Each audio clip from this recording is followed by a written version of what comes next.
पारी। इस 3D को देख पा रहे हो? ये तुम्हारी क्या है बेटा? ये है तुम्हारी स्टर्नम। इसमें डायाफ्राम नहीं दिखाया है, बट ये तुम्हारी स्टर्नम, ये तुम्हारी रिब्स है बेटा, ये तुम्हारी हड्डियां हैं, रिब्स, हड्डियां तो बहुत है तुम्हारे पास बेटा यहाँ पे। और ये क्या है बेटा? पीछे की तरफ ये तुम्हारी वर्टिब्रल कॉलम है, ये तुम्हारी वर्टिब्रल कॉलम है, समझ रहे हो कि नहीं? This is your vertebral column, ये रिब्स, ये बनाया है रिब केज, ये तुम्हारी रिब केज है सपोलो। इसी के नीचे अगर मैं डायाफ्राम लगा दूं ना बेटा, डायाफ्राम, तो वो तुम्हारी पूरी बन जाएगी थोरैसिक चेंबर। और बेटा इसी के अंदर हमारी लंग्स मौजूद होती है, समझो। नीचे से इसको क्लोज करा हुआ है किसने बेटा? नीचे से इसको क्लोज करा हुआ है डायाफ्राम ने। अब मेरी एक बहुत इंपॉर्टेंट बात समझना, जो एनसीईआरटी ने लिखी हुई है, रटना नहीं है, ठीक है ना? ठीक है ना? अब बेटा समझना मेरी बात, ठीक है ना?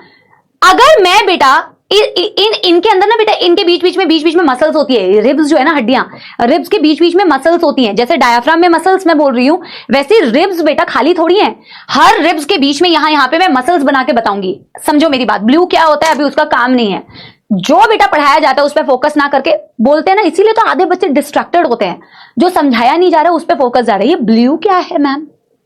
नालायक, तेरे से अभी मैं पूछूंगी ना थोरैसिक चेंबर क्या है, तो तेरे से वो आंसर नहीं निकलेगा। अभी ध्यान देने के लिए कहा था मैंने तुम्हें, सुनो मेरी बात, चैट्स ऑफ कर दूंगी मैं तुम्हारे। क्या कंसेप्ट समझो। एनसीईआरटी की लाइन कहती है, any change in the volume of thoracic chamber will be reflected in pulmonary volume. ध्यान दो तभी समझ में आएगा। इसके अंदर क्या मौजूद है? लंग्स मौजूद है। लंग्स को एक गुब्बारे की तरह समझो, और ऐसे समझो ये गुब्बारे तुम्हारे बेटा थोरैसिक चेंबर में मौजूद है। जिस गुब्बारे की जो बाहर की मेम्ब्रेन है ना, वो थोरैसिक चेंबर से एसोसिएटेड है। अगर मैं इस थोरैसिक चेंबर को फुलाऊंगी तो ये गुब्बारा भी एक्सपैंड कर सकता है, समझे मेरी बात? गुब्बारे क्या है? तुम्हारे लंग्स हैं। वो कहां मौजूद है? इसी बेटा थोरैसिक चेंबर के अंदर, नीचे से डायफ्राम भी है। और उस गुब्बारे की बाहर की मेम्ब्रेन किससे अटैच्ड है बेटा? किससे एसोसिएटेड है? तुम्हारी थोरैसिक चेंबर से, है ना? अब मैं कह रही हूं, अगर मैं किसी भी तरीके से थोरैसिक चेंबर के वॉल्यूम में चेंजेस लाऊं, इसको ऐसे एक्सपैंड कर दूं या इसे छोटा कर दूं, तो बेटा अगर मैं थोरैसिक चेंबर की वॉल्यूम में चेंज करती हूं तो तुम्हारी पल्मोनरी यानी कि लंग्स के वॉल्यूम में भी चेंज आएगा। वो भी या तो बेटा वॉल्यूम में बढ़ सकती है या तो घट सकती है, डिपेंडिंग ऑन तुम्हारी थोरैसिक कैविटी के वॉल्यूम में तुमने क्या चेंजेस किए। क्या मेरी बात समझ में आई? क्या मेरी बात समझ में आई?